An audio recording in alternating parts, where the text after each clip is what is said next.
Syllabus for SGT TET cum టీఆర్టీకి ఉన్నటువంటి syllabus ఏంటి, ఎస్జిటికి పోస్టులకు ఉన్నటువంటి సిలబస్ ఏంటో ఇప్పుడు మనం తెలుసుకుందాం. అందులో మనకి 8 పార్ట్స్ ఉంటాయి. అందులో ఫస్ట్ పార్ట్ వచ్చి జీకే అండ్ కరెంట్ అఫైర్స్.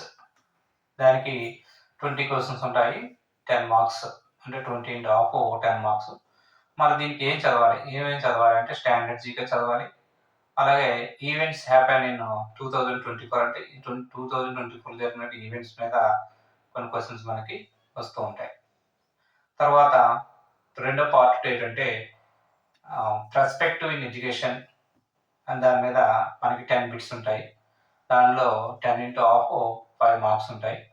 మరి దీనికి మనం ఏం చదవాలి అంటే 2010 నుంచి 18 వరకు ఉన్నటువంటి డిఎడ్ టెక్స్ట్ బుక్స్, అదేవిధంగా ఎస్సీఆర్టీ యొక్క టెక్స్ట్ బుక్స్, అదేవిధంగా ఆర్టీ యాక్ట్ గురించి, ఎన్సిఎఫ్ 2005 నుంచి, అలాగే నేషనల్ ఎడ్యుకేషన్ పాలసీ ఎన్ఈపి 2020 గురించి మనకి క్షుణ్ణంగా తెలిసి ఉండాలి. దీని ప్రకారం మనకి దాన్ని బేస్ చేసుకుని మనకి ఇక్కడ బిట్స్ ఇవ్వడం జరుగుతుంది. ఇక పార్ట్ 3కి వచ్చేసరికి child development pedagogy and educational సైకాలజీకి సంబంధించినటువంటి బిట్స్ 20 బిట్స్ ఉంటాయి. అందులో 20 ఇంటూ హాఫ్ 10 మార్క్స్ ఉంటాయి. దీనికి సిలబస్ కూడా సేమ్ 2010 నుంచి 18 వరకు ఉన్నటువంటి D Ed text books, academic text books, అదేవిధంగా ఎస్సీఆర్టీ బుక్స్, అదేవిధంగా ఆర్టీ యాక్ట్ సంబంధించినవి, ఎన్సిఎఫ్ 2005, అలాగే ఎన్ఈపి 2020 సంబంధించినటువంటి మెటీరియల్ మనం చదవాలి. పార్ట్ 4 వచ్చి ఇక్కడ సబ్జెక్ట్ వైజ్ కంటెంట్ ఉంటుంది. మొదట తెలుగు కంటెంట్ ఉంటుంది. తెలుగు కంటెంట్ వచ్చి అక్కడ 20 బిట్స్ ఉంటాయి, 10 మార్క్స్ ఉంటాయి. అది మనకి ఏం చదవాలి అంటే 1 to 8th క్లాస్ వరకు ఉన్నటువంటి తెలుగు సంబంధించినటువంటి అకాడమిక్ బుక్స్ చదువుకోవాలి. అలాగే తెలుగు మెథడాలజీ సంబంధించిన బిట్స్ ఒక 10 క్వశ్చన్స్ వస్తాయి. దానికి 10 ఇంటూ హాఫ్ 5 మార్క్స్ ఉంటాయి. దీనికి సిలబస్ ఏం చదవాలంటే మనం డిఎడ్ కోర్సులో ఉన్నటువంటి మెథడాలజీ మీద తెలుగు సంబంధించిన మెథడాలజీ బిట్స్ చదువుకోవాలి.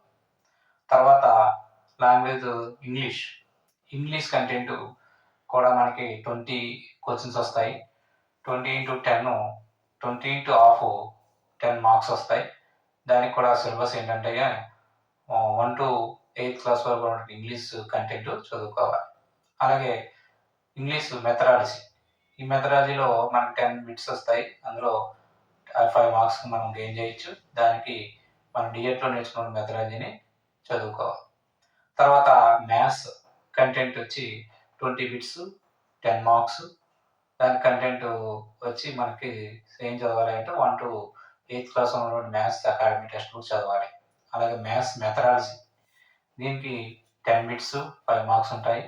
దీనికి కూడా మనకి మనం డిఎడ్లో నేర్చుకున్న మెథడాలజీ మీద మనం ఆ సబ్జెక్ట్ని చదువుకోవాలి.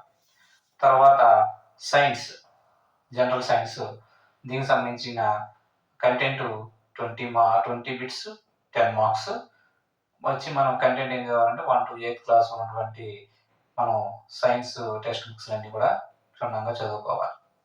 అలాగే సైన్స్ మెథడాలజీ, దీన్ని కూడా 10 బిట్స్, 5 మార్క్స్.